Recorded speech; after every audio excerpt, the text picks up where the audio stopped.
And welcome back to the friction classes. तो आज हम पढ़ेंगे force and laws of motion. आगे जो हमने पीछे पीछे वाले लेक्चर में जो हमने शूट करा था, जिसमें हमने फर्स्ट लॉ ऑफ मोशन पढ़ा था, थोड़ा सा मास के बारे में, इनर्शिया के बारे में पढ़ा था। उसके आगे ही आज हम पढ़ेंगे concept of mass, second law, बहुत सारे न्यूमेरिकल्स करेंगे, थर्ड लॉ भी खत्म करेंगे और प्रोबेबली इस लेक्चर में हम कोशिश करेंगे कि चैप्टर को पूरा समाप्त कर दे। तो बिना किसी देरी के हम शुरू करते हैं हमारा ये लेक्चर। तो जैसे कि आप सब जानते हैं, मेरा नाम है आयुष और again welcome back to friction classes. चलिए लेट्स गेट स्टार्टेड। चलिए तो हम स्टार्ट करते हैं कॉन्सेप्ट ऑफ मास से। उसके बाद हम देखेंगे सेकंड लॉ ऑफ मोशन, जिसमें हम जो हमने फॉर्मूला देखा था, एक न्यूमेरिकल में सॉल्व करा था, जिसमें हमने देखा था एफ इक्वल्स टू, हमने क्या लिखा था, एम ए। तो ये क्या फॉर्मूला होता है हम उसे देखेंगे। ठीक है, एक सेकंड, ऊपर हो जाओ भाई, ऊपर हो जाओ, ऊपर हो जाओ, ऊपर हो जाओ।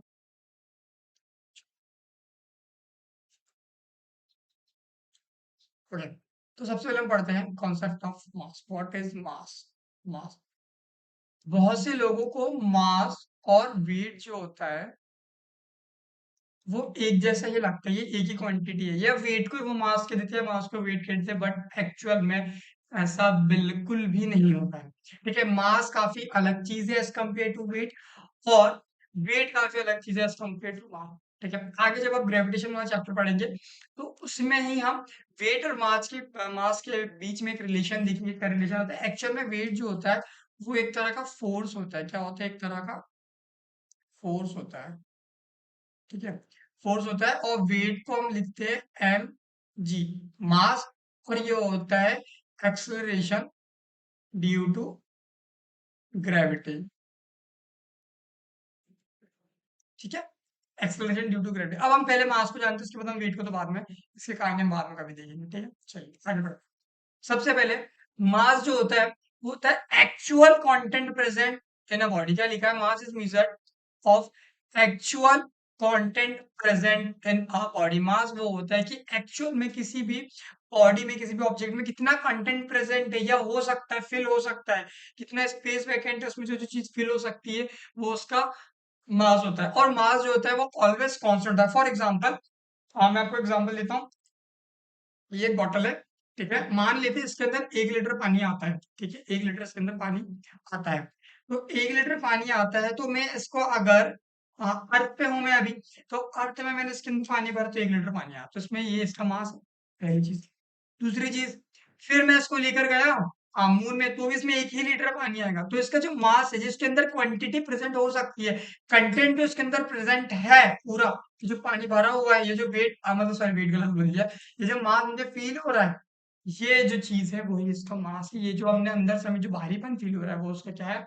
मास। समझ में आया? तो मास क्लियर हुआ। मास और वेट को हमें एक जैसा कंसिडर बिल्कुल नहीं करना है, दोनों अलग अलग टर्म्स है। मैं बार बार रिपीट कर रहा हूँ कि जब हम ग्रेविटेशन वाला चैप्टर पढ़ेंगे, ग्रेविटेशन वाला टॉपिक पढ़ेंगे, उसमें हम बहुत अच्छे से वेट को डील करेंगे, बट इसमें वेट का कोई रिलेशन नहीं है। तो आपको सिर्फ मास याद करना है। मास क्या है? Actual content present in a body. समझ में आया? ये एग्जांपल से आपको शायद बेटर से बेटर समझ में आया होगा। अभी हम और आगे फर्दर पढ़ते जाते हैं, तो आपको और चीजें चीजें धीरे धीरे क्लियर होने लगेगी। ठीक है, जैसे मैंने आपको बताया मास इज स्केलर क्वांटिटी। अच्छा, स्केलर क्वांटिटी क्यों, वेक्टर क्यों नहीं? स्केलर वेक्टर के पीछे हमने पिछले लेक्चर में बहुत अच्छा डिस्कशन किया था। स्केलर क्वांटिटी वो होती है जिनके पास सिर्फ और सिर्फ मैग्नीट्यूड होता है, ना कि डायरेक्शन। ठीक है, तो क्या मास के पास कोई डायरेक्शन है? बताइए। नहीं है, एक्चुअल में नहीं है। क्यों नहीं है? क्योंकि हमने क्या बोला था मास को, जैसे मैंने बोल दिया कि मेरा मास है 60 kg। हाँ बेटा, ये जो कीजिए हम लिखते हैं, जो हम चीजों को नापते तोलते हैं ना, वो सब हम उसका मास नाप रहे होते हैं, उसका वेट नहीं। Weight is a different kind of thing. तो अभी आप बोलते हो ना मेरा वजन इतना है, मेरा वजन इतना नहीं, वो आपका मास है। वजन वेट को बोला जाता है हिंदी में। समझ में आया? इसको हिंदी में आई थिंक द्रव्यमान कहते हैं, आई थिंक, मैं श्योर नहीं हूँ।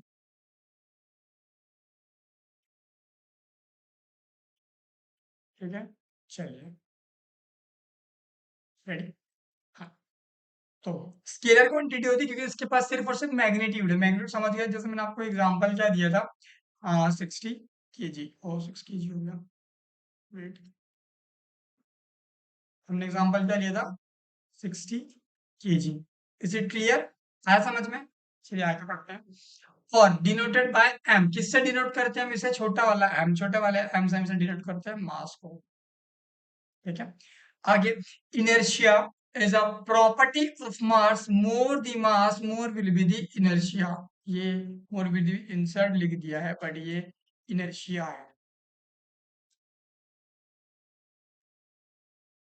ठीक है, इसे प्लीज आप लोग ठीक करेंगे। मैं इसे अच्छे से कर देता हूँ थोड़ा, खरा चीज नहीं हो गया। ये हमारा इनर्शिया है भाई साहब। आई थिंक मैंने जब आपका ये प्रेजेंटेशन वगैरह पीपीटी बना रहा था, तो शायद वहाँ मैंने कुछ बहुत गंदा सा हो गया, लड़के ऐसे ही लिखते हैं हम।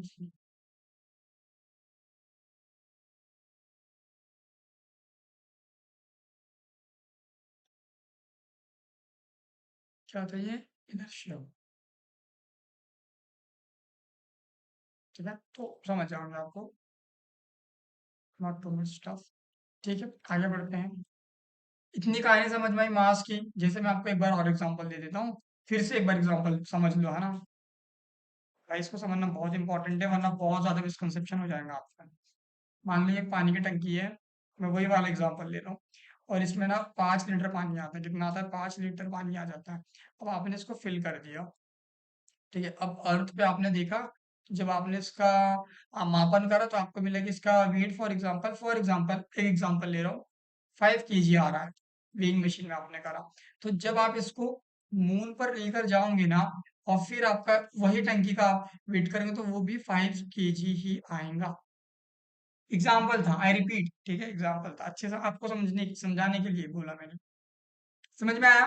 ठीक है, मतलब क्या कि भैया अर्थ पे भी 5 kg और मून पर भी, मतलब क्या ये कांस्टेंट है?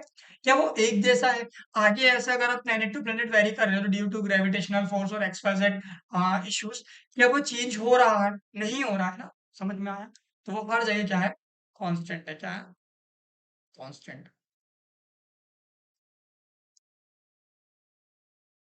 ओ शिट, मैंने लिख देता है कांस्टेंट। समझ में आया ना? क्लियर हुआ? चलिए आगे बढ़ते हैं।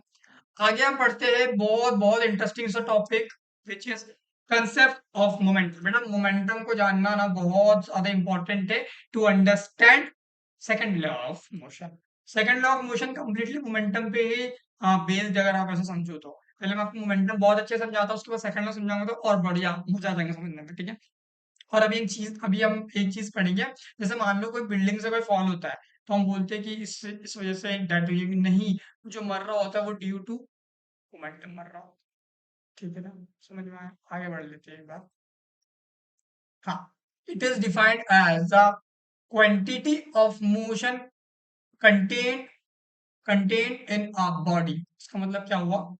It is defined as a quantity of motion, मतलब क्या क्वांटिटी में मोशन हो रहा है किसी बॉडी में, वो मोमेंटम डिस्क्राइब कर रहा होता है। समझ में? ये सभी हम एक फॉर्मूला पढ़ेंगे। एक्चुअल में मोमेंटम को मैं आपको यहाँ बता देता हूँ। मोमेंट सॉरी, मोमेंटम को हम लिखते हैं P equals to M into V. Very important, very very very important, important. ठीक है, where M stands for mass and V stands for velocity. ठीक है, P stands for momentum.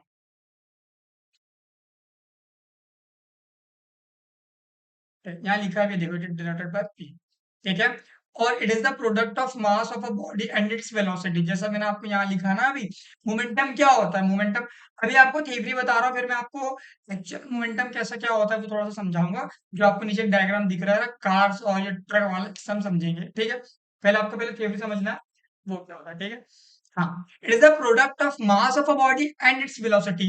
I repeat, product of mass of a body और उसी की velocity. Its velocity मतलब जो body का आप मास कंसिडर कर रहे हो, ये उसकी ही वेलोसिटी है। समझ में आया? उनका प्रोडक्ट अगर आप कर देते हो, किसी भी बॉडी का मास, और वो किसी वेलोसिटी से मूव कर रहा, आप उसका प्रोडक्ट कर देते हो, तो आपको मोमेंटम मिल जाता है, या फिर momentum of that particular body आपको फाइंड हो जाती है। समझ में आया? और it is a vector quantity. क्यों वेक्टर क्वांटिटी है? लेकिन इसमें आप देखो तो मास तो एक स्केलर क्वांटिटी है, but velocity is a vector quantity. आया समझ में? वेलोसिटी में हमें डायरेक्शन की आवश्यकता होती है ना। अब मान लो जैसे आप बोलोगे भाई ये तो स्केलर है ना, फिर क्या दिक्कत? तो ठीक है, इसके पास डायरेक्शन है तो शायद जाहिर सी बात है मल्टीप्लिकेशन इसके पास डायरेक्शन हो ही जाएंगी, फिर हम जब साथ में हम बोलेंगे तो वो क्वांटिटी जिसके पास मैग्नीट्यूड और डायरेक्शन दोनों हो तो वो कौन सी क्वांटिटी होती है? कौन सी होती है? Yes absolutely right, vector quantity. Is it clear? समझ में आया? चलिए आगे बढ़ते हैं। It is denoted by P, और इसको हम किससे डिनोट कर रहे होते हैं? पी से। किसको डिनोट कर रहे होते हैं? मोमेंटम को। मोमेंटम का डिनोट करने का साइन क्या होता है? पी। मोमेंटम का फॉर्मूला होता है P is equals to m into V. m is the mass of an object of a mass of a body, otherwise इतने बोलो। और इट इज द प्रोडक्ट, और v क्या है? It is the velocity of the body. समझ में आया? ठीक है, इसकी एसआई यूनिट क्या होती है भाई साहब? किलोमीटर पर सेकंड। अच्छा, अब इसकी यूनिट देखे कि हम कैसे आया। ठीक, चलिए चलिए देखते हैं। हाँ, मोमेंटम क्या लिखा था मैंने? Mass into velocity. अब मास की यूनिट क्या होती है? केजी। बेटा वेलोसिटी क्या होता है? वेलोसिटी क्या होता है? अच्छा, वेलोसिटी क्या? Displacement, displacement per unit time होता है। डिस्प्लेसमेंट पर यूनिट टाइम होता है। ठीक है, डिस्प्लेसमेंट पर यूनिट टाइम। तो इसकी यूनिट क्या होती है? Metres per second. हाँ बोलो। तो हम क्या लिखेंगे? Metres per second. अब इसे आप रिजॉल्व करोगे तो क्या है, वो आपको ऐसा नहीं मिलेगा, केजी मीटर्स पर सेकंड। देखो इजी था, समझ में आया? अब ये डायग्राम बहुत अच्छे से देखो, ये इसका एग्जांपल है। मैं कुछ यहाँ पे बहुत इंपॉर्टेंट बता रहा हूँ। सब सब इधर की डिस्ट्रक्शन हटाओ, इधर आ जाओ, ध्यान दो। ठीक है, ध्यान दो, चलो बहुत बढ़िया। ये एक कार है, ये एक कार है, ये एक कार और ये एक ट्रक है। चलिए बेटा ध्यान से देखो, मैं यहाँ पे ना फिर से एक बार रिलेशन लिख देता हूँ, ये मैं मिठा ले रहा हूँ। हाँ,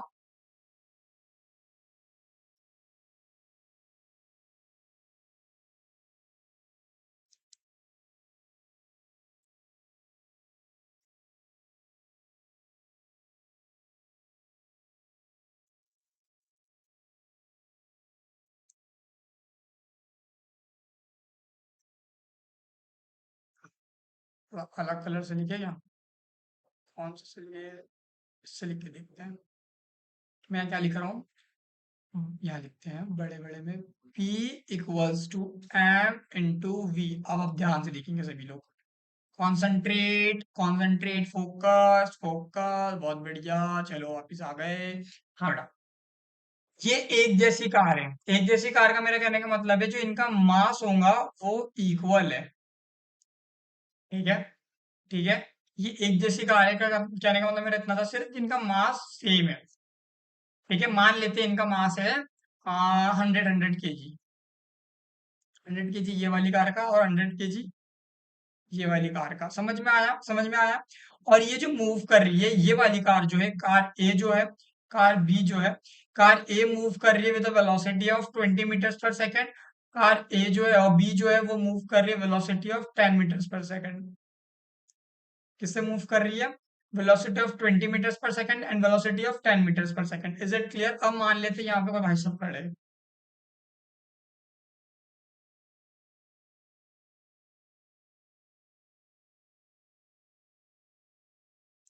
आया समझ में? ये है। अब बताइए कि सबसे ज्यादा चोट इनका नाम क्या रख देते हैं? इनका नाम रख देते हैं चिंटा। अब चिंटा भाई साहब को सबसे ज्यादा चोट कौन सी वाली गाड़ी से मिलेगी? ए वाली से या बी वाली से? ए वाली से। क्यों?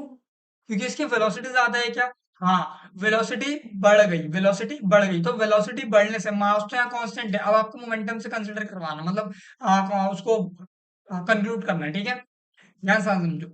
पी एम दोनों में सेम है, इनटू वेलोसिटी ये वाली की कितनी हो गई 20, और पी और इस वाले की वेलोसिटी कितनी हो गई 10। इसका आएगा 20 m और इसका आएगा 10 m। तो भैया मोमेंटम कहाँ ज्यादा हो रहा है? यहाँ ज्यादा हो रहा है। तो मजा किस में आ जाएगा चिंता भाई सबको? ये वाली गाड़ी में। इसका मतलब क्या? मोमेंटम ज्यादा कैसे हुआ? मैंने वेलोसिटी को बढ़ाया, वेलोसिटी का बढ़ाने से क्या मोमेंटम बढ़ा?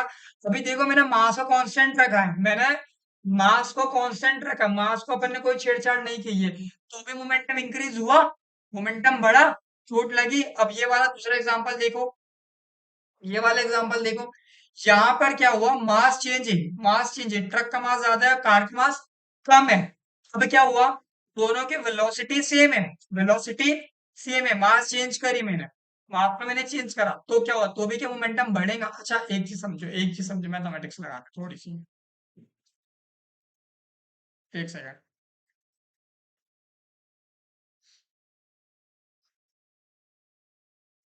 तो देखते हैं, अब देखो यहाँ पे, ध्यान से समझना, अपने फिर हमने चिंटा भाई साहब बना दिए, और यहाँ पे बना देता हूँ चिंटा भाई साहब।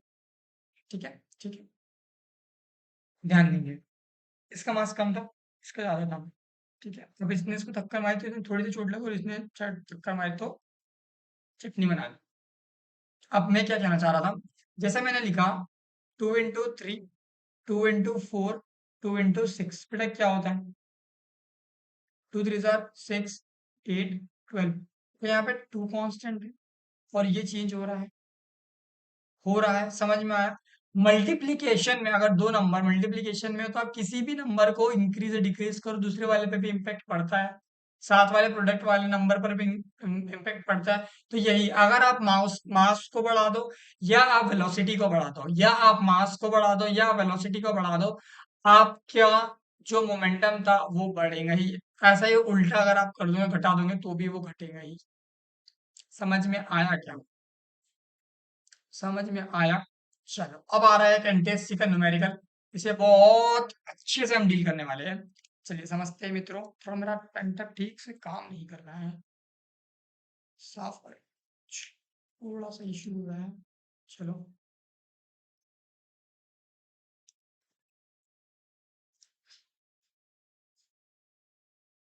देखो, a body of mass traveling with a velocity of v changes its mass and velocity to a previous value। बहुत खूबसूरत क्वेश्चन, क्या बोल रहा है, एक बॉडी है जिसकी वेलोसिटी है v, और उसका मास है m, मतलब कि m मास से वो v वेलोसिटी से मूव कर रहा है, कोई बॉडी है, कोई ऑब्जेक्ट है, कर रहा है। तो क्या होता है, सडनली वो क्या करता है, अपना मास भी डबल कर देता है, वेलोसिटी भी। देखो यहाँ पे आपको दिख रहा है स्क्रीन पे क्या हो गया, यहाँ पे क्या हो, सॉरी, यहाँ पे क्या हो गया, 2m और 2v, पहले v था, पहले v था और m था, अब क्या हो गया, 2m और 2v। आया समझ में, आया समझ में। ठीक। अब हमें क्या बोल रहा है, ऐसा होने पर आपको क्या कैलकुलेट कर कर बताना है, आप बता दो भैया, इनिशियल मोमेंटम क्या होगा, फाइनल क्या होगा, चेंज इन मोमेंटम क्या होगा, percentage change in moment of a body क्या होगा। हमें ये फाइंड करना है। बहुत सिंपल सा क्वेश्चन है, बहुत ही मजेदार क्वेश्चन है। चलिए सॉल्व करते हैं साथ में। पहले एक बार आप लोग पॉज करो, वीडियो को ट्राई करो, मैं 3 4 तक गिनता हूँ, तब तक आप सॉल्व करो पॉज करके। 1 2 3 4। चलिए हो गया, पॉज कर लिया, सॉल्व क्या है आंसर, कमेंट में फटाफट फटाफट बता दो। अब मैं आपको सॉल्यूशन बता रहा हूँ, अब आप इसे ध्यान से देखो। ठीक है, क्या बोला है, initial momentum of a body, हमें इनिशियल मोमेंटम फाइंड करना है बॉडी का। तो इसे हम केस 1 मान लेते हैं, इसे केस 2 मान लेते हैं, तो एक को हम मानते फाइनल केस, एक को हम मानते फाइनल, और एक को मानते इनिशियल, तो इसको हम मान लेते इनिशियल।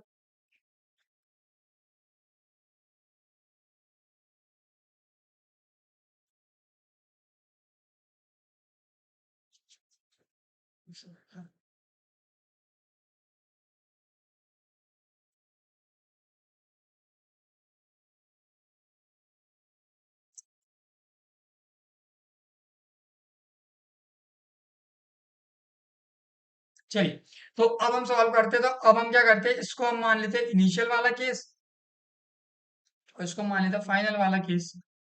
ठीक है, तो हमें क्या बोलते हैं, इनिशियल मोमेंटम फाइंड करना, मतलब ये वाला लेना पड़ेगा। मोमेंटम का फॉर्मूला क्या होता है, P equals to M into V. भैया इसमें एम की वैल्यू कितनी है, एम है, वी की वैल्यू वी है, तो क्या हमारे पास आंसर एम वी आ जाएगा। आ गया, सॉल्व हो गया। फाइनल मोमेंटम फाइंड करते हैं, सेकंड वाला केस हम वी फाइंड करते हैं। चलिए, फाइनल मोमेंटम हमें फाइंड करना है, तो हम क्या करेंगे बताओ, फाइनल मोमेंटम के लिए हम क्या करेंगे,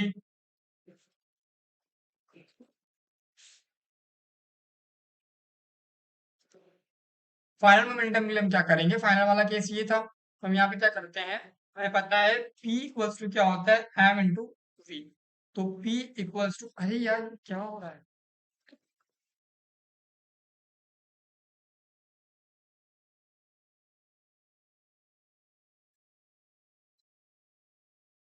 equals to M into V.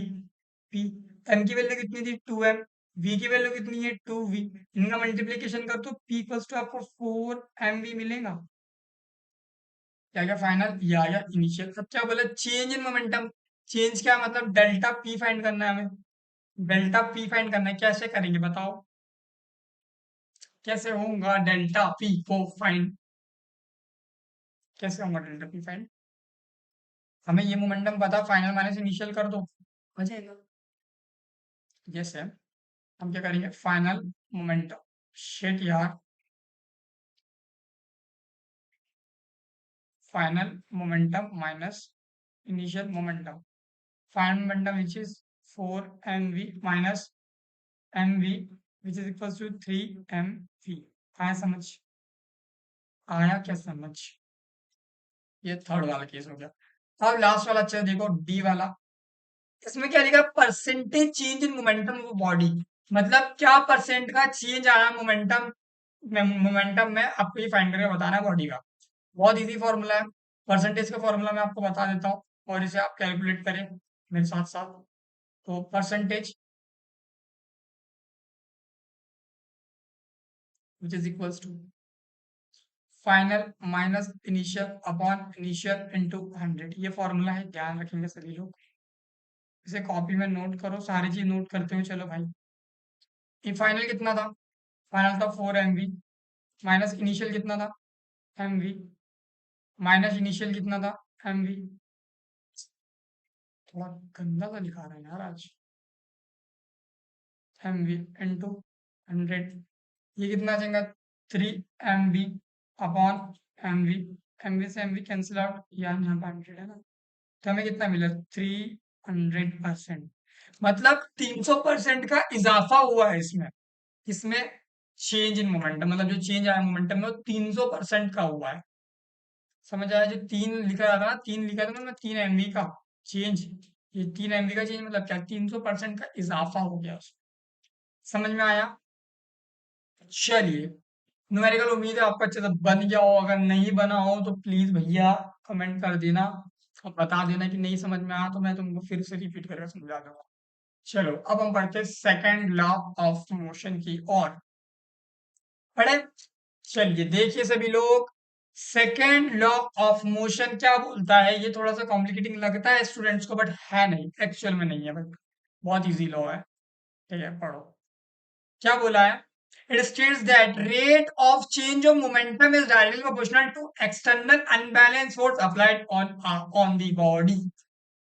अब इतना ध्यान मत दो इस चीज को, पहले मैं समझाता हूँ कहानी क्या है, फिर आप इस चीज को पढ़ोगे तो आपको बहुत बहुत अच्छे समझ आए। ठीक है, क्या बोला है change in momentum. Change in momentum मतलब होता है बेटा डेल्टा पी। भैया डेल्टा मतलब क्या, डेल्टा को आप इतना समझो सिर्फ चेंज, किसी भी चेंज को रिप्रेजेंट करने के लिए हम डेल्टा सिंबल का इस्तेमाल कर रहे होते हैं फिजिक्स में, इवन मैथमेटिक्स में भी। समझ आया। क्या बोलता है कि भैया फोर्स क्या है, फोर्स डायरेक्टली प्रोपोर्शनल है किसके, मोमेंटम के चेंज के। बट कैसे, जब वो कितने जल्दी मोमेंटम में चेंज आ रहा है, कितने जल्दी मोमेंटम में चेंज आ रहा है, उस तरह से हमें फोर्स की वैल्यू मिल जाएगी। यहाँ फिर से समझो, जैसे जैसे मोमेंटम में चेंज आते जाएगा, जैसे जैसे मोमेंटम में चेंज आ रहा है, मतलब बढ़ते जा रहा है मोमेंटम का चेंज, तो बेटा फोर्स की वैल्यू बढ़ेगी। डायरेक्टली प्रोपोर्शनल मतलब क्या होता है, कोई एक चीज बढ़ी तो उसी के साथ जो दूसरी चीज है वो भी बढ़ेंगी as per the principle of theory, जो भी है ये। समझ में आया, समझ में आया। जैसा कि मैंने क्या कहा, अगर फोर्स बढ़ रहा है तो जाहिर सी बात है उसका मोमेंटम भी बढ़ रहा है, और अगर अगर मोमेंटम बढ़ रहा है तो उसका मतलब है उसका फोर्स भी बढ़ रहा है। चेंज आना, चेंज मतलब ये होता है कितने जल्दी चेंज आना, जैसा कि यहाँ लिखा है force is directly proportional to change in momentum with respect to time, लिखा है। समझो, जैसे जैसे टाइम की वैल्यू कम होंगी चेंज इन मोमेंटम की वैल्यू बढ़ेंगी। अगर ये जो अपना डिनोमिनेटर है उसकी वैल्यू कम होगी तो न्यूमिनेटर की वैल्यू बढ़ेगी ना, तो फोर्स की वैल्यू भी साइड सी बातें बढ़ेंगी, जो आपको मैथमेटिक्स सामने दिख रही है। आ रहा है समझ में, आ रहा है। और अगर मान लो मैंने टाइम स्पैन को बढ़ा दिया, टाइम की वैल्यू मैंने बहुत बढ़ा दी, तो बेटा क्या होगा, मोमेंटम कम होगा, तो क्या होगा इसी के साथ साथ फोर्स भी कम होगा। जैसे कि अभी हम आगे क्वेश्चन देखेंगे, आपने बॉलर्स को देखा जब वो कैच पकड़ते हैं बॉल को पीछे से ड्रॉ ऐसा पीछे की ओर ला रहे होते हैं, ऐसा करते हैं वो जानेंगे। ये जो फॉर्मूला आपको दिमाग में रखे रहना है, ठीक है। अच्छा, इतनी कहानी समझ में आई। अब क्या हुआ, मैंने आपको अभी शुरू में ही एक हम न्यूमेरिकल कर दो, उसमें मैंने आपको बताया था फोर्स का हम सेकंड लॉ में फॉर्मूला पढ़ेंगे, which is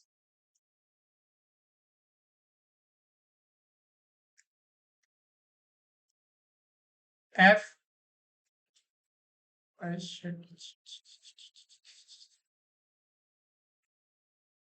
F is equals to M into A. और इसको मैं क्या लिख सकता हूँ, F is equals to change in momentum upon change in time. Change in time की बेटा टाइम तो कंटिन्यूस चेंज हो रहा है, कांस्टेंट नहीं है ना टाइम। और चेंज इन मोमेंटम जैसे मैंने आपको बताया डेल्टा से हम डिनोट करेंगे। चलिए, ये जो फॉर्मूला है वो एक ड्राइव्ड फॉर्मूला है, ठीक है, ड्राइव वो वाला formula with the help of this formula. अभी हम देखने वाले 2 मिनट में कि हमने कैसे फॉर्मूला को ड्राइव करा, which is the most important, और इसको आपको दिमाग में रखना है, most important, most most most important, ठीक है। चलो आगे बढ़ो, यहाँ ध्यान दो।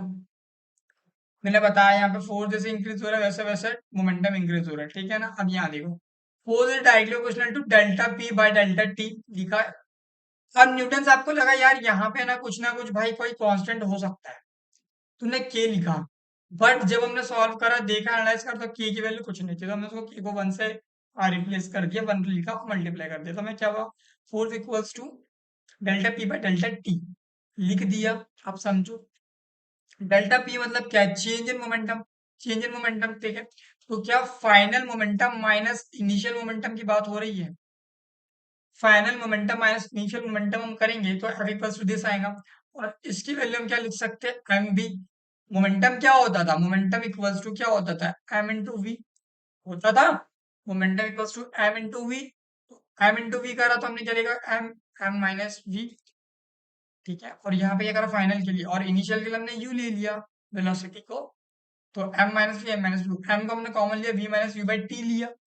अब ये क्या है, चेंज इन वेलोसिटी, बोलो change in velocity which is equals to acceleration.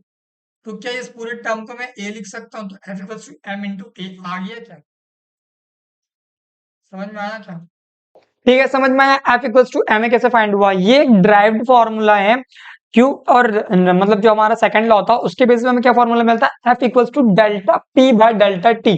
Delta P मतलब क्या है, change in momentum with respect to change in time. ये हमारा जो फॉर्मूला हमें कहां से मिला था, सेकंड लॉ, न्यूटन के सेकंड लॉ के अनुसार, ठीक है।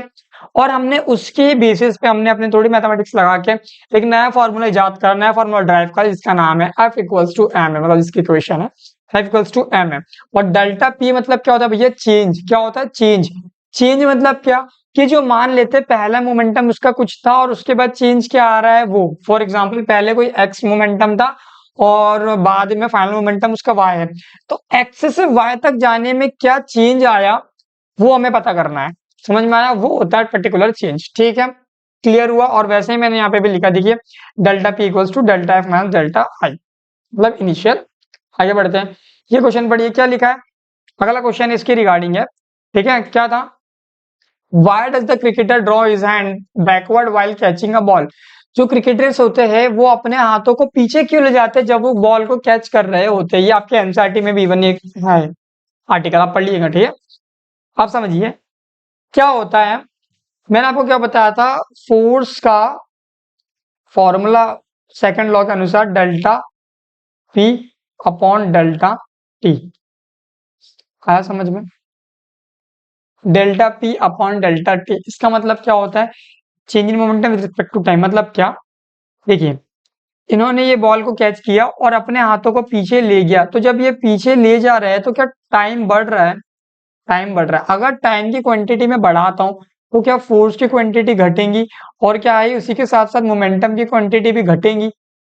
आया समझ में, क्या बोलना चाह रहा हूं मैं, कि हम बॉल को कैच करके हाथों को पीछे इसलिए ले जाते हैं ताकि टाइम पीरियड बढ़ सके, टाइम पीरियड बढ़ सके, और जो फोर्स है वो बहुत ज्यादा ना हो जाए। कि मान लिया अगर इसकी वैल्यू मान लो, टाइम की वैल्यू फॉर एग्जांपल मान लेते हैं बहुत कम हो गई, एक एक जनरल एग्जांपल ले रहा हूँ, 1 सेकंड हो गई मान लो, 1 सेकंड, और वहीं उसकी वैल्यू हो गई 10 सेकंड यहाँ पे। अच्छा 1 सेकंड लेके सॉल्व करेंगे तो अलग एक्सप्रेशन मिलेगा फोर्स का, और 10 सेकंड लेके करेंगे तो अलग। तो ज्यादा वैल्यू फोर्स की कब मिल रही है आपको, यहाँ मिलेंगी ना, क्योंकि डिवाइडेशन में क्या है, टाइम है। जो चीज डिवाइड में उसकी वैल्यू कम रहेंगी तो ऊपर वाली वैल्यू से हमें ज्यादा आंसर मिलता है ना, समझ में आ रहा है। अच्छा 2 डिवाइड बाय, अगर मैं 5 लिख दूं तो क्या आता है, समझ पा रहे हो? Very good.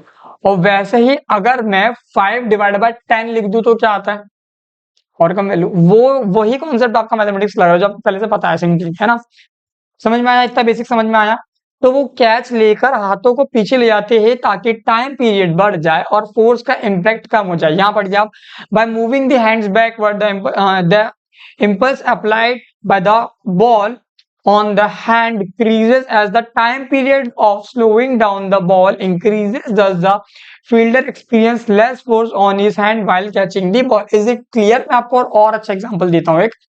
देखिए, मान लेते हैं आप अपने बेड पे सोए थे और वहां से आप गिर गए अपने फ्लोर पे, सिंपल फ्लोर पे, तो आपको चोट ज्यादा लगेगी, दर्द ज्यादा होगा। वहीं पर अगर मान लो फ्लोर पे गद्दा बिछा होता और आप उस पे गिरते तो क्या होता? जब आप गद्दे पे जैसे ही गिरते तो क्या भैया ये थोड़ा सा नीचे दब जाता, थोड़ा सा ऐसा फ्लक्चुएट, एकदम मतलब थोड़ा चिपकता, चिपकने का मतलब ऐसा थोड़ा दबता, कंप्रेस होता, कंप्रेस होता। Very good. कंप्रेस होने की वजह से आप टच जमीन पर नहीं हो पाता डायरेक्ट, तो क्या टाइम पीरियड नहीं बढ़ गया? टाइम पीरियड बढ़ा तो क्या फोर्स की वैल्यू कम नहीं हुई? आ रही है बात समझ? वैसे अगर आप रेता में गिरते तो आप रेता में गिरो और टाइल्स पे गिरो, चोट जहाँ कहाँ ज्यादा लगती है, रेता पे या टाइल्स पे? टाइल्स पे ना। समझ में आया? अब एक छोटा सा कॉन्सेप्ट मैं आपको बता रहा हूँ, this is impact of force. बहुत अच्छे से समझिए, इम्पैक्ट ऑफ फोर्स एक्चुअल में होता क्या है।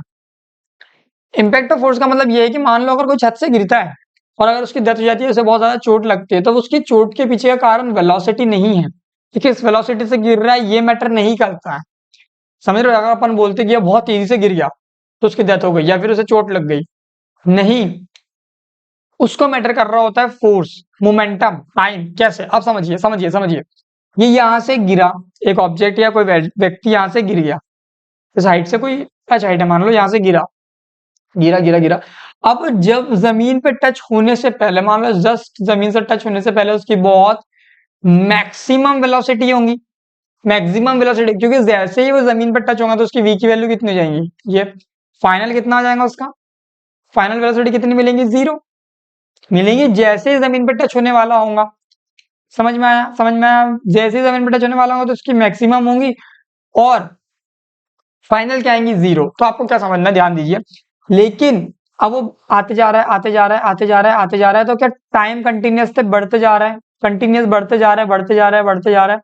लेकिन जैसे ही वो यहाँ टच हुआ, टाइम जो था सडनली कम हो गया, सडनली कम हो गया। देखिए अभी बढ़ रहा था लेकिन सडनली एक पॉइंट पे जैसे ही वो टच हुआ जमीन पे, टाइम सडनली रुक गया ना। मतलब टाइम तो ऐसे यूनिवर्सली चलते रह रहा है, बट हमको पर्टिकुलर इस केस को लेके चलना है। तो क्या हुआ? टाइम सडनली बंद हो गया, टाइम सडनली 0 हो गया। टाइम के 0 हो जाने से क्या हुआ? क्या भैया मोमेंटम की वैल्यू बहुत ज्यादा बढ़ गई? मोमेंटम की वैल्यू बहुत ज्यादा बढ़ गई, तो मोमेंटम बढ़ने से फोर्स भी बढ़ गया, तो इस वजह से उसकी डेथ हो गई। समझ में? डेथ हो गया मतलब ऐसा चोट लगी, ऐसा नहीं बोलना चाहिए, लेकिन उसे चोट लग गई। क्यों लगी? क्योंकि टाइम सडनली, टाइम का चेंज होना मैटर करता है, टाइम का चेंज होना, टाइम का किस तरह से चेंज होना, क्या बहुत धीरे से? नहीं, टाइम का बहुत सडनली चेंज होना मैटर करता है। अगर मान लो वो जो गिर रहा था, ये व्यक्ति जो यहाँ गिर रहा था, यहीं पर अगर मैं यहाँ पे एक फोम की शीट फिर लगा दूं तो क्या भैया टाइम पीरियड बढ़ जाएगा? टाइम पीरियड बढ़ने से क्या उसको चोट भी ना लगे, एक स्क्रैच भी ना हो। क्लियर हो पा रहा है? क्लियर हुआ, क्लियर हुआ, क्लियर हुआ भैया, क्लियर हुआ? समझ में आया? क्लीन दिख रहा है वो, क्लियर हुआ? Is it clear? नहीं समझ में आता है, कुछ भूल जाते हो फिर भी, तो आप मुझे फिर से मैसेज कर देना, कमेंट कर देना इसमें, या फिर आप टेलीग्राम ग्रुप पे बोल देना, हम बता देंगे फिर से। चलिए आगे बढ़ते हैं, आगे अपना लेक्चर कंटिन्यू करते हैं। और आपके सामने अब एक बहुत प्यारा सा न्यूमेरिकल आ रहा है विच इज फ्रॉम एनसीईआरटी। समझिए एनसीईआरटी का क्या क्वेश्चन है। A motor car is moving with a velocity 108 kilometre per hour. देखिए अंडरलाइन करा हुआ है हमने। एक मोटरसाइकिल है, मोटरसाइकिल सॉरी मोटर कार है, जो किस वेलोसिटी से मूव कर रही है? 108 किलोमीटर प्रति घंटे की स्पीड से मूव कर रही है। वो 4 घंटे लेती है रुकने में, इवन आफ्टर ब्रेक अप्लाइड। जब हम ब्रेक अप्लाई कर दिए उसके बाद भी 4 सेकंड बाद वो रुक रही है, तो हमें ये पता करना है, calculate the force exerted by the brake on the motor car if its mass along the passenger is 1000 kg। मतलब क्या कि हमें वो फोर्स पता करना है कि जब हम ब्रेक अप्लाई करने के बाद हमें फील हो रहा है या फिर लग रहा है या फिर कार पे लग रहा है जिससे वो रुक रही है चौथे सेकंड पर, और उसके पैसेंजर का मास हमें गिवन है विच इज 1000 kg। चलिए सॉल्व करते हैं, बहुत इजी क्वेश्चन है, समझिए। देखिए इनिशियल वेलोसिटी आपको दी थी कि वो 108 किलोमीटर प्रति घंटे की स्पीड से चल रही है, या वेलोसिटी से चल रही है, सॉरी, ठीक है। अब किलोमीटर पर आवर को हमको मीटर्स पर सेकंड में चेंज करना पड़ेगा, क्या करना पड़ेगा, मीटर्स पर सेकंड में चेंज करना पड़ेगा। तो हम क्या करेंगे, 108 से मल्टीप्लाई कर देंगे 5/18 का। ये आपको पता है कैसे आता है 5/18 वाला, आप इसको इजीली सॉल्व कर सकते हैं। जैसे कि हमने क्या लिखा है, किलोमीटर पर आवर, अब इसमें हमको लिखना है मीटर्स पर सेकंड। भैया 1 किलोमीटर में कितने मीटर होते हैं, आप वो यहाँ लिखेंगे, और 1 घंटे में कितना सेकंड होता है, आप वो यहाँ लिखेंगे। कितने होते हैं बताइए, 1 किलोमीटर में कितने मीटर्स होते हैं, how many metres in a 1 kilometre, 1000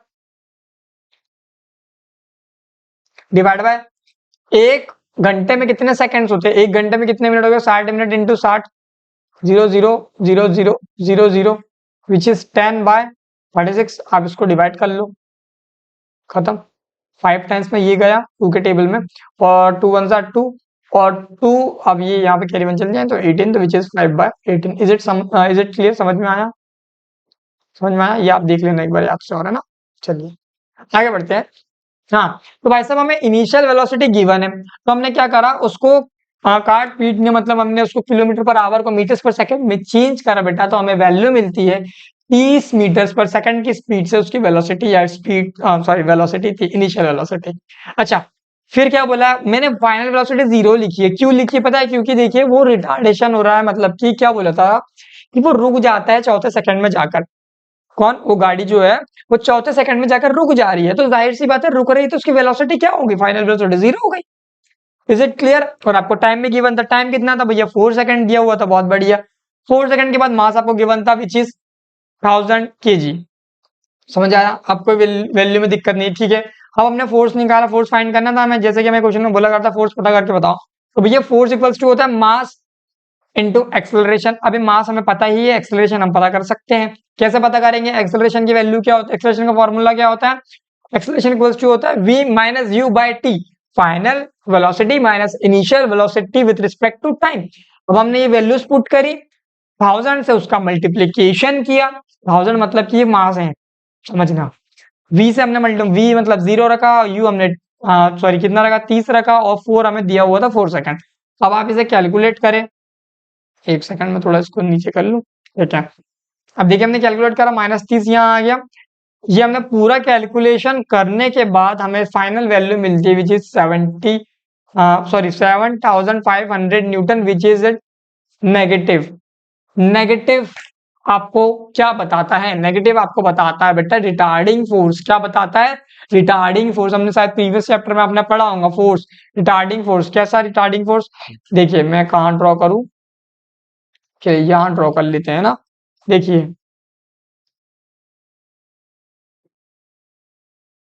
ये मान लेते गाड़ी थी हमारी, वो कूल गाड़ी है ये हमारी, ठीक है। अब ये इधर की ओर मूवमेंट कर रही थी, मतलब किधर मोशन कर रही थी। भैया इसकी इनिशियल वेलोसिटी हमें कितनी थी, 108 थी किलोमीटर पर आवर, ठीक है, किलोमीटर पर आवर। अब ये जा रही थी, और ये किसी इस पॉइंट पे जाके इसकी वेलोसिटी हो जाती है 0। अब हमने क्या करा था, ब्रेक अप्लाई करा था, ब्रेक अप्लाई हुए थे भैया, ब्रेक अप्लाई हुए तो जाहिर सी बात है कोई ना कोई फोर्स तो इसको पीछे खींच रहा है ना। तो ये एक फोर्स इधर डायरेक्शन में, ये एक फोर्स इधर डायरेक्शन में, समझ में आया। दोनों फोर्स की अब डायरेक्शन देखिए, अपोजिट इन द डायरेक्शन, तो अपोजिट डायरेक्शन को शो करने के लिए हमारा आंसर माइनस में आया है। समझ में आया, देखिए माइनस में आया अपोजिट डायरेक्शन, और मैंने क्या बताया था, रिटार्डेशन। समझ में आया, retarding force. Is it clear. आगे बढ़ते हैं। अब हम पढ़ रहे हैं भैया अगला टॉपिक, अपना अगला concept which is third law of motion.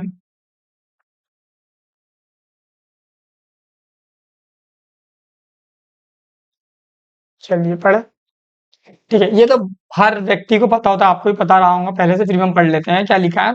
It states that when a body exerted a force on a second body, the second body exerts equal and opposite force on a first body. मतलब क्या, पहले मैं आपको simpler word में बताता हूँ। Every action is equal and opposite reaction, जो लिखा है, जो आपके सामने लिखा हुआ, आप स्क्रीन में पढ़ सकते हैं, ठीक है। अच्छा, पहली वाली डेफिनेशन के अनुसार क्या बोल रही है कि देखिए, जब कोई एक बॉडी दूसरी बॉडी पर फोर्स अप्लाई करती है, जब कोई एक बॉडी में, आपको कैसे बताओ, कैसे बताओ, मान लो ये की है और ये पेन का कैप है, ठीक है।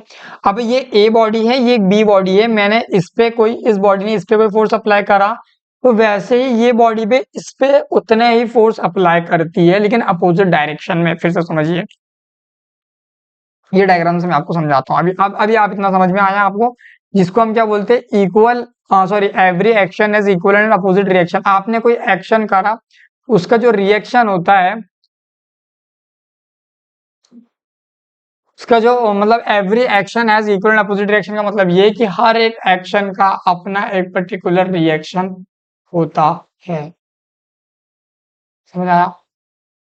समझ में आया? हर एक्शन का, फॉर एग्जांपल, मैंने मतलब आपने आपने आपने अपने छोटे भैया या छोटे दीदी, छोटे भाई बहन को एक थप्पड़ मार दिया, मारना नहीं प्लीज, रिक्वेस्टिंग, मार दिया, मान लो, अभी आगे सुनो, आपने मारा, क्या चांस है कि उधर से आप कैसे बोलेंगे थैंक यू भैया? 0.0%। तो उधर से आपके भाई साहब ने भी आपको तुरंत एक थप्पड़ मारेंगे, तो आपने इधर से एक्शन करा, फिर दूसरा आपके भाई साहब ने रिएक्शन करा, तो ये होता है एक्शन का रिएक्शन, और वो अपोजिट ही, मतलब कि आप इधर से करोगे तो इधर से मिल ही जाएगा। अभी और अच्छे से समझ लेते हैं, ठीक है। ये हमेशा दो बॉडीज पे अप्लाई, जाहिर सी बात है दो बॉडीज पर ही अप्लाई। और मैं खुद पर ये एक्शन और रिएक्शन कैसे अप्लाई करूं? मैं खड़ा हूं, कैसे अप्लाई होगा? बट अगर आप खड़े हो किसी पोजीशन पे, मान लो आप यहाँ अपने एक जमीन पर खड़े हो, आप अपनी जमीन पर खड़े हो या कहीं पे भी खड़े हो, आप एक वेट फोर्स अप्लाई कर रहे हो नीचे, क्या अप्लाई कर रहे हो? वेट फोर्स अप्लाई कर रहे हो, जिसकी यूनिट भी न्यूटन होती है। और अर्थ आप पे एक रिएक्शन फोर्स अप्लाई कर रही है, पता है आपको? रिएक्शन फोर्स अप्लाई कर रही है अर्थ आप पे। यहां पर भी आपको दिखता है, देखिए, every action has equal and opposite reaction. हर एक एक्शन का इक्वल मतलब जितना आप अप्लाई करोगे, फॉर एग्जाम्पल आप मान लेते आपने 2 न्यूटन का फोर्स अप्लाई करा था अर्थ पे, कितना? 2 न्यूटन का। आपने 2 न्यूटन का फोर्स अप्लाई करा, तो भैया रिएक्शन भी आपको 2 न्यूटन का ही मिलेगा। Every action as equal and opposite reaction. आपने एक्शन करा 2 न्यूटन का, रिएक्शन मिला आपको 2 न्यूटन का, वो भी अपोजिट डायरेक्शन में। और ये भी दो बॉडीज के कांटेक्ट से होने से ही हुआ। पहली बॉडी कौन सी? आपकी खुद की। दूसरी बॉडी कौन सी? अर्थ की, अर्थ सरफेस, अर्थ सरफेस। समझ में आ रहा है? आगे बढ़ते हैं। Action reaction pair has same of force of same, मैं क्या पढ़ रहा हूँ यार। Action reaction pair has force of same nature, मतलब कि एक जैसा, एक ही नेचर का फोर्स मिल रहा होता है। कोई भी आप एक्शन रिएक्शन पेयर देखिए, उसमें जो आपको फोर्स दिख रहे होते हैं वो एक ही नेचर के होते हैं। मान लो आपने अभी नीचे वेट फोर्स अप्लाई करा, तो ऊपर से भी आपका ऐसे न्यूटन का मतलब वही फोर्स ही अप्लाई होगा, कुछ और चीज नहीं मिलेंगी। समझ में आया? और दे आर कोलिनियर, मतलब एक सीधी लाइन, मतलब एक जैसे होते हैं, एक लीनियर फॉर्म में होते हैं, कोलिनियर। और दूसरी, ये नो डिले वाला जो कॉन्सेप्ट मैं अभी आपको बता रहा हूँ, एक चीज आपसे क्वेश्चन पूछेंगे, उसके बाद ये आपको और अच्छा समझ में आएगा, ठीक है।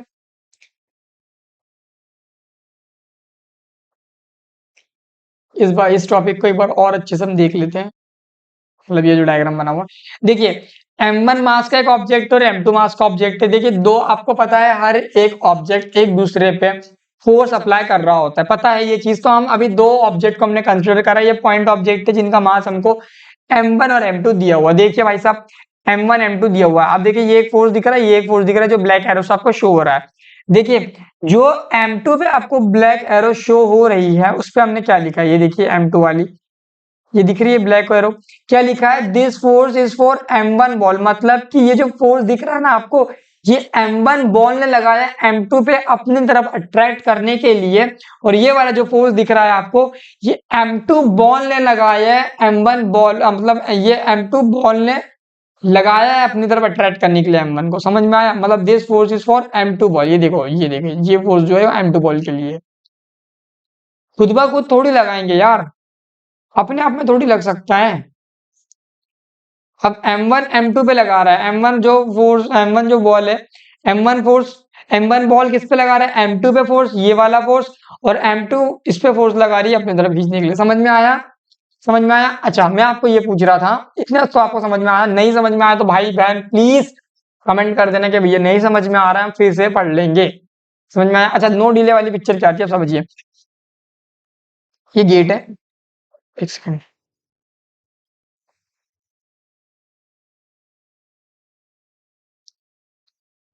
मान लो एक गेट है, क्या ये एक गेट है। अब आप दौड़ते हुए आप इसे टकरा गए, टकराए तो आपने एक्शन किया यहाँ से, तो फिर रिएक्शन करने में कितना समय लगेगा बताइए? कुछ समय लगेगा, मिया एमएम मतलब बहुत बहुत मतलब बहुत ही कम समय लगेगा क्या?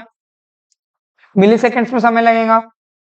ये समय लगेगा ही नहीं, या कोई डिले, मतलब मैं ये कह रहा हूँ कि एक्शन का रिएक्शन होने में कितना समय लगता है? कुछ ना कुछ समय लगता है क्या? कुछ ना कुछ समय लगता है क्या? ये नहीं लगता है, हम वही देख रहे हैं। तो आपको ध्यान से देखना है, मैंने यहाँ क्या लिखा है, नो डिले। भैया कोई भी डिले नहीं होता है, कोई भी। अच्छा सोचो कैसे डिले होगा यार। मैंने यहाँ दीवार पे एक पंच करा, करा, मैंने जैसे ही पंच करा, मैं जैसे ही इसमें कांटेक्ट मेरा हुआ, जैसे कांटेक्ट हुआ मुझे तुरंत सेंसेशन फील होता है, तुरंत दर्द फील होता है क्या? क्यों? क्योंकि एक्शन रिएक्शन होने में कोई भी डिले नहीं होता है, इस चीज को ध्यान रखिए। बहुत से न्यूमेरिकल आपको आगे से मिल सकते हैं, इसमें लिखा हो कि सर डिले हो रहा है तो बताइए क्या होगा, तो उसका आंसर नो ही होगा, क्योंकि कोई भी डिले नहीं होता है भाई, कोई भी डिले नहीं होता है। Is it clear? समझ पा रहे हो? याद रखना इस चीज को। अगला हम न्यूमेरिकल देख रहे हैं, चलिए फटाफट करते हैं, हमारा चैप्टर खत्म होने पे है, ठीक है। चलिए अगला, पेन क्या हुआ, ठीक है। An object of mass 2 kg is sliding with a constant velocity, बेटा velocity कैसी है? कांस्टेंट है, 4 metre per second, on a frictionless, wow सही है यार ये तो, on a frictionless horizontal table, frictionless horizontal table, the force requires to keep a moving object in with the same velocity. अच्छा आपको ये बताना है कि भैया वो जो आपका ऑब्जेक्ट था, इसका मास है 2 kg, चले जाओ भाई ऊपर चले जाओ यार, प्लीज ऊपर चले जाओ भैया, इसको ऊपर कैसे करते हैं यार। चलो भैया फाइनली आपका जो मास था, जो आपका बॉडी थी, मतलब ऑब्जेक्ट था जिसका वेट है 2 kg, मास 2 kg, अब वो इस टेबल पर रखा और इधर स्लाइड हो रहा है, और ये जो टेबल है वो कैसा है? Frictionless. Welcome to friction classes guys, frictionless, ठीक है, फ्रिक्शनलेस है। अब इस पे ये मूव कर रहे थे कितनी वेलोसिटी से? 4 मीटर्स पर सेकंड की वेलोसिटी। तो इसमें बता रहा था force required to keep object moving with the same velocity, मतलब कि क्या फोर्स लगेगा इस ऑब्जेक्ट को इसी वेलोसिटी में रखने के लिए। आंसर इज, बताइए, 32 न्यूटन, 0 न्यूटन, 2 न्यूटन और 8 न्यूटन। सोचिए आराम से और आंसर दीजिए। वीडियो को पॉज करिए और सॉल्व करिए। उम्मीद करता हूं आपने कर लिया हो। तो आगे मैं आपका आंसर बता दो भैया, इसका फोर्स लगेगा 0 न्यूटन। भाई साहब क्यों, कितना लगेगा? मैं इसको थोड़ा और अच्छे से हाईलाइट कर दूं क्या? 0 न्यूटन, क्या हो गया भाई? समझ में आया? कैसे? क्योंकि ध्यान दीजिए यहाँ पे क्या है, फ्रिक्शन लेस सरफेस है दोस्त, फ्रिक्शन लेस सरफेस है, कोई फ्रिक्शन नहीं है उस पे, कोई इधर से इसको फोर्स इधर खींच ही नहीं रहा है, तो बस जाते जाएगा जाते जाएगा, जाते तो जाओ। समझ में आया? तो इधर से तो कोई फोर्स लग ही नहीं रहा, तो इसमें रुकेगा कैसे? समझ में आया? क्लियर हुआ? कोई रिएक्शन हो ही नहीं रहा है, इनडायरेक्टली। समझ में आया? आगे बढ़ते हैं। दूसरा एग्जांपल देखिए, a book exert a force of 2 Newton downwards into a chair that exerts force of 5 newton downward to the floor it stands on.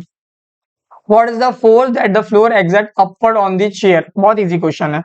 मान लो ये एक चेयर रखी हुई है, मान लेते हैं किसी कोई चेयर है, और इसके ऊपर ना हमने एक बुक रख दी जिसका वेट कितना है 2 न्यूटन का, और ये जो मान लेते हैं ये क्या लिखा है फिर, into a chair that exert a force of 5 newton downward to the floor, और ये भी आपको एक फोर्स दे रहा है 5 न्यूटन का, 5 न्यूटन का, जो कि ये दोनों डाउनवर्ड की और डाउनवर्ड की ओर। What is the force that exert, मतलब ये आपको ये बताना है कि एक टेबल है या चेयर है, उसके ऊपर 2 न्यूटन का ऑब्जेक्ट रखा है, मतलब बुक रखी है, और 5 न्यूटन का ऑब्जेक्ट रखा है, मतलब कि क्या रखा हुआ है। थोड़ा साफ लिख देता हूँ ना, वैसे मेरी हैंडराइटिंग बहुत गंदी है और पेन में मुझे और अच्छे से लिखते नहीं आता है, ठीक है। रख दिया।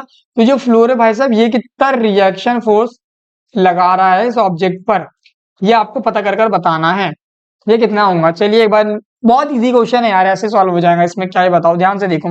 अच्छा मान लो आप खड़े थे वेइंग मशीन के ऊपर और आपका वेट दिखा रहा है भैया 45 kg, ठीक है 45 kg। लेकिन आपने क्या करा, 4 बुकें अपनी रख दी आर डी शर्मा की बुक्स आपने 4 अपनी गोद में ले ली। तो क्या इसका वेट अब मान लेते हैं 40 नहीं 50 kg नहीं हो जाएगा? क्या वेट बढ़कर नहीं दिखा रहा आपकी वेइंग मशीन पे? वेट बढ़ गया ना, तो वैसे ही यहाँ पर भी हो रहा है।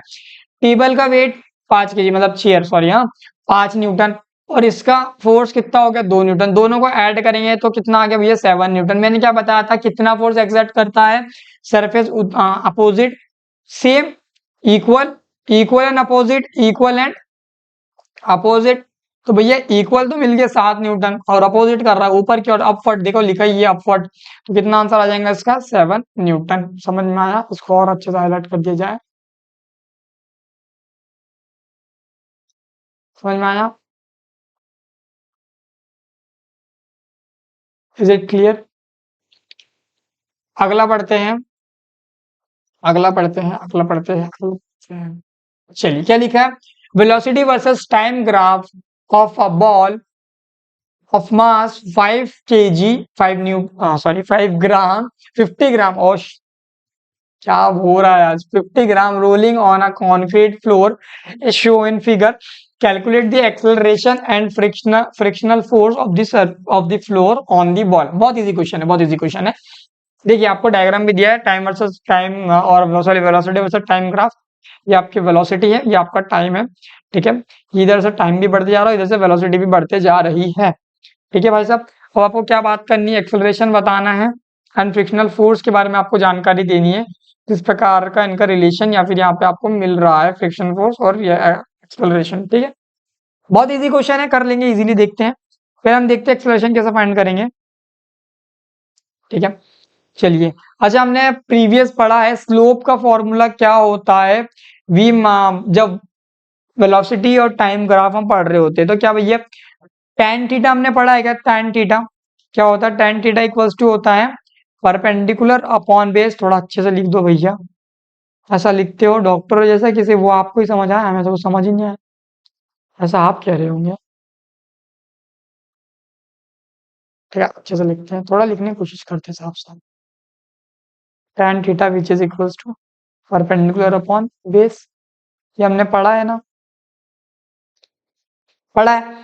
तो हमने ये निकाला है इससे। और हम एक चीज और सबसे इंपॉर्टेंट और, कि भैया स्लोप जो होता है वेलोसिटी टाइम ग्राफ का, वो हमें क्या देता है? एक्सेलरेशन। तो हमने यहाँ से क्या करा, 80 इंटू 8 करा, 80 इंटू 8 समझ में आया कैसे? देखो परपेंडिकुलर ये था, बेस आपका ये था, परपेंडिकुलर आपका ये था और बेस आपका ये था। हमने इनकी वैल्यू रखी 88, अब डिवाइड करेंगे तो 10 मीटर पर सेकंड आपको मिल जाएगा। हाँ आप सिंपली मैनर में भी कर सकते हैं एक्सेलरेशन फाइंड। कैसे करेंगे भैया? एक्सेलरेशन का फॉर्मूला में पता है v minus you by T. भैया a पता करना है, v फाइनल हमको पता है कितना आया था भाई साहब 80, इनिशियल कितना था 0, भैया टाइम आपको गिवन है कितना लग रहा है 8, सॉल्व करेंगे तो वो आपको इतना ही मिलेगा। समझ आया? ये आपको मैंने इसलिए बताया क्योंकि हमें ग्राफ दिया हुआ तो हमने कहा कि थोड़ा अच्छे से कर लेते हैं। समझ में आया? चलिए फोर्स एक बार देख लेते हैं भैया। फोर्स फाइंड करना है, फोर्स का फॉर्मूला होता है F equals to a. Force हम फाइंड करेंगे, कैसे फाइंड करेंगे समझिए, सॉरी फोर्स एक्सेलरेशन हमें पता है, और मास क्या होता है? मास, एक सेकंड,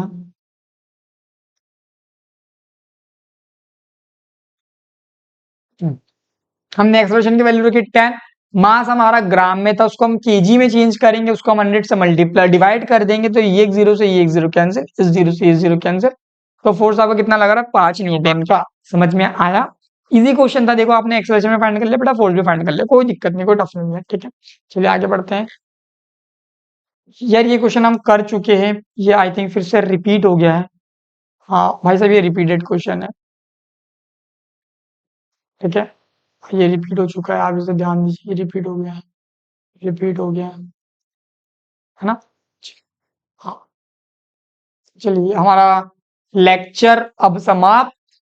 आप ये क्वेश्चन और ये क्वेश्चन आपके होमवर्क क्वेश्चन है, आप इसे सॉल्व करें, कोशिश करें सॉल्व करें, बनेगा बिल्कुल बनेगा, आप 100% कर सकते हैं, करिएगा। इसका सॉल्यूशन मैं आपको अगले लेक्चर में शुरू में ही बताऊंगा। या उस वीडियो के एंड में मैं आपको बताऊंगा, आपको सॉल्व करना है, पूरा 100% देना है अपना। और विद दिस नोट हमने हमारे इस चैप्टर के force and laws of motion के सारा कुछ कंप्लीट कर लिया है। एक बार आप इसे और अच्छे से देखिए, ये चैप्टर कंप्लीट हो चुका है। इसके नोट्स में आपको अपलोड कर दूंगा। Thank you so so much कि आप लास्ट तक बने रहे इस वीडियो में, ठीक है। इसके बाद भी अगर आपको कुछ भी चैप्टर के रिगार्डिंग समझ नहीं आता है तो आप कमेंट करिए, टेलीग्राम पे मैसेज करें, और इंस्टाग्राम पे आप मुझे पर्टिकुलर खुद पर्सनली मैसेज कर सकते हैं। मेरे इंस्टाग्राम आईडी आपको नीचे शो हो रही है, और मुझे यहाँ पे डीएम कर दीजिए, मैं आपको समझा दूंगा। मेक श्योर कि आप इस वीडियो को शेयर करें अपने दोस्तों में, ठीक है। लाइक करो, शेयर करो, कमेंट, सब्सक्राइब, जो जो करना है भाई सब कर दो, फॉलो कर दो इंस्टा पे, ताकि जो भी आपको अपडेट हो या वो मिलते रहे, ठीक। बस खत्म होता है चैप्टर। अगले चैप्टर में हम फिर से मिलते हैं। अगले चैप्टर की शुरुआत हम फिर से नए चैप्टर से हम शुरुआत करते हैं अगली वीडियो की। तब तक के लिए बाय बाय, ठीक है, ऑल द बेस्ट, पढ़ते रहिए, खुश रहिए, जय हिंद।